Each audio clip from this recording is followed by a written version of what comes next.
navigating punk specific to where you're from and coming up, how were you getting into punk? I went to LA High, and yeah, there was a good amount of punk scene in that area. I think for me, yeah, I could definitely relate to a lot of the, looking for your people. I was like really obsessed with just draw. All I did was like draw. I would just consistently draw.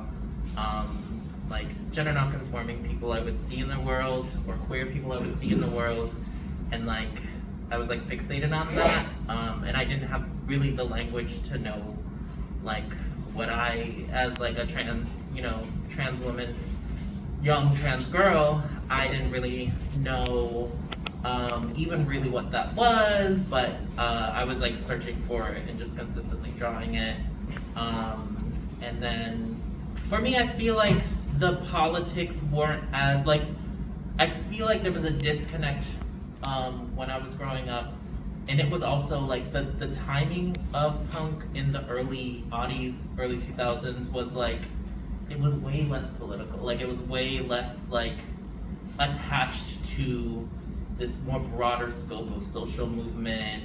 Anarcho-punk wasn't really like so much at the forefront as it was like maybe in the late 90s.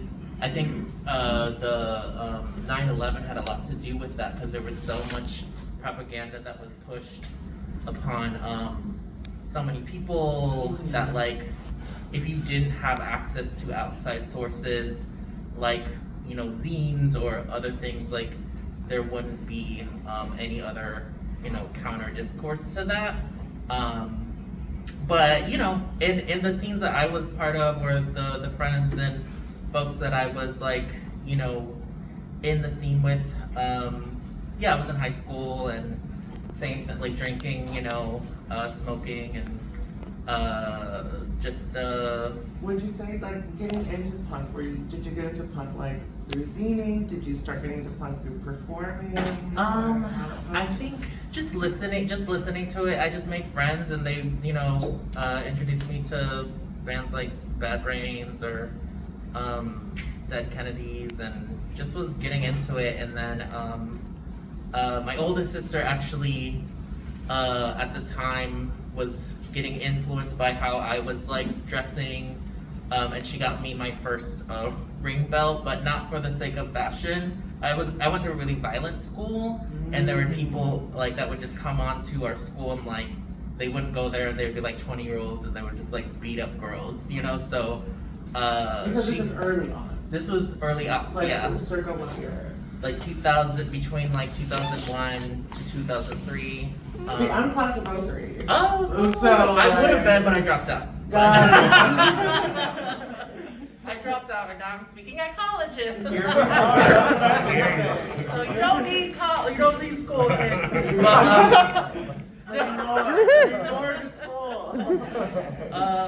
But yeah, no, I definitely think that for that time it was just like really. It wasn't as, I don't think it wasn't until like much later that like I was like introduced more to just punk as a framework around like politics or anti-politics. It was definitely like a kind of like energy.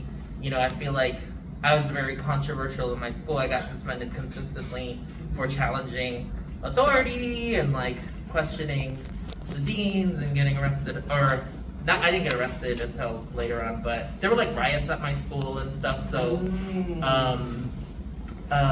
yeah. But I got my first ring belt because my sister was like, if anyone attacks you, just like, if it's even a group of people, just beat that one person's ass with the belt, and hopefully they'll back off. So. What's a ring belt? Oh, just the belts with the they look like cliffhanger belts. Those like, kind of like little loops. Oh, the ring bondage. Kind of like yeah, like bondage. The bondage. Okay, great. Well, and I asked this too because like early odds, I started presenting, well, I started getting into music at the same time I started like getting into my own identity as a trans person.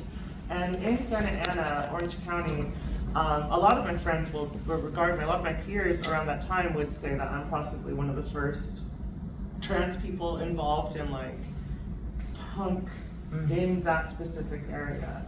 Early aughts, you know, because you think about, you know, the 80s, the AIDS crisis and all this kind of shit, like a lot of the stuff when you think back, it's like, we didn't really have a lot of, we seem to have lost and been disconnected a lot through, with a generation that came right directly before us, you know? So navigating that and getting into my own identity in around the early aughts, like, I was kind of tokenized, you know, like going through that, but which worked for and against me, right? You know, and so for you get noticed, you know, against you're still getting noticed, you know.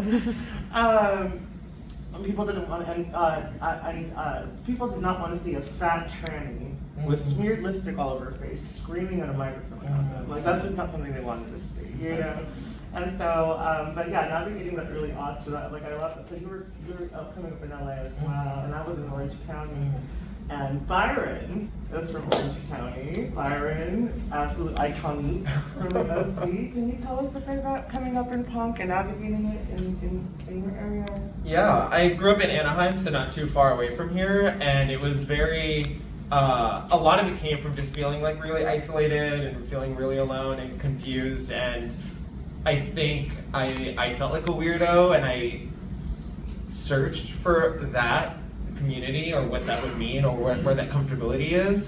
And it also shifted in a way once like punk started coming into my life.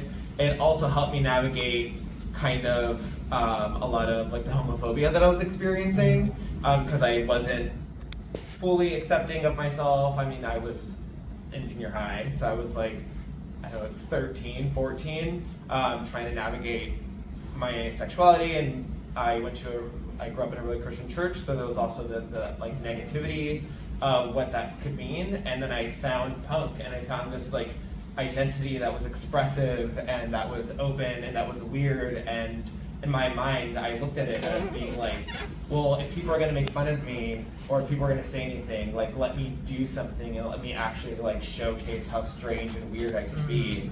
And it introduced me to great music and different people. And it was one of those things where I think I came into punk because of the politicalness of it. I think I listened to the lyrics and I was like listening to music and I was like, whoa, this is really powerful. There's so much angst and momentum and revolution in the sounds, but I think the community around me wasn't as political. So I think that was always a difference too, where like it was around the aughts era as well, where I was seeing the things that are happening, and I started attending protests when I was like 14, 15, and I was like, this is so cool, but I didn't necessarily find like a punk community that was like that, but thankfully, in Orange County, there was a small group of people that we kind of all went to like around the same high schools, and we were all like pretty political.